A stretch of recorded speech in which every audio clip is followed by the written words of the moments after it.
before us, not any association or nothing like this gathering before. I think in the history of this market, this is the case.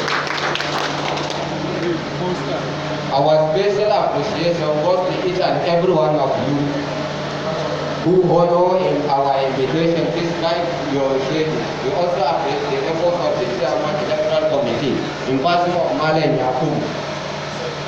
To him we also God bless you.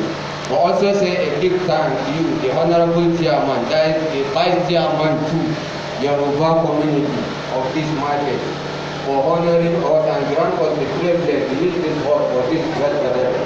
We also God bless the Vice Chairman too.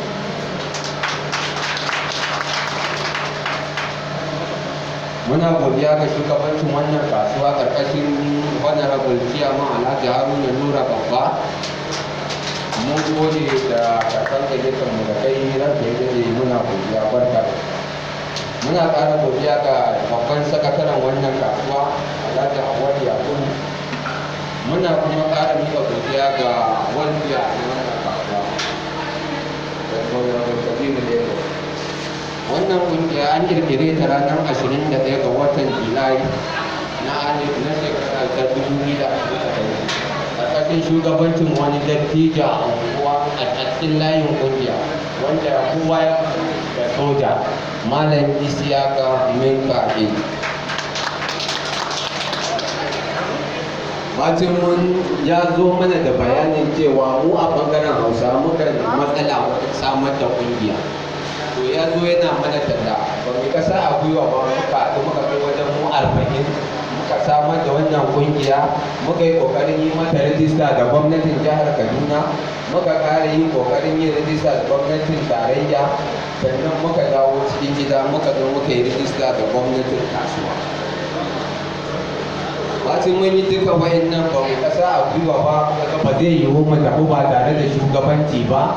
Muka yi ƙoƙarin samar da shugabanci na riƙon ƙwarya ƙarƙashin Malam Tahir Sale, wanda aka fi sani da Malam. Malam da abokan riƙon ƙwaryar shi sun yi duk abin da ya kamata su yi domin wannan nasarori duka mun samu ne a ƙarƙashin kulawarsu, tare da goyon baya da a kodayaushe muke samu daga shugabancin wannan kasuwa. Mun yi yunkurin zuwa mu buɗe asusun ajiyar kuɗi ma wannan kungiya. Wasu daga cikin members ɗin wannan kungiya suka ba mu shawara akan ya kamata a samar da shugabanci na dindindin. Wannan ne ya yi sanadiyyar shirya zaɓe da aka yi, aka tallata ma membobi na kungiya duk akwai mai buƙatar tsayawa takara ya fito kungiya za ta yi zaɓe. Haka da taimakon Allah ƙarƙashin shugabancin kwamishinan zaɓe Malam Yakubu Muhammad. Allah ya saka ma Malam Yakubu Muhammad da alheri domin ya yi ƙoƙari sosai wajen samar da kyakkyawan yanayin zaɓe a wannan ƙungiya. Muna godiya. Bacin an yi zaɓe muka ga akwai yiwuwar mu gayyato shugabanci da manya da ƙananan mutane na wannan kasuwa domin mu sanar da su wasu daga cikin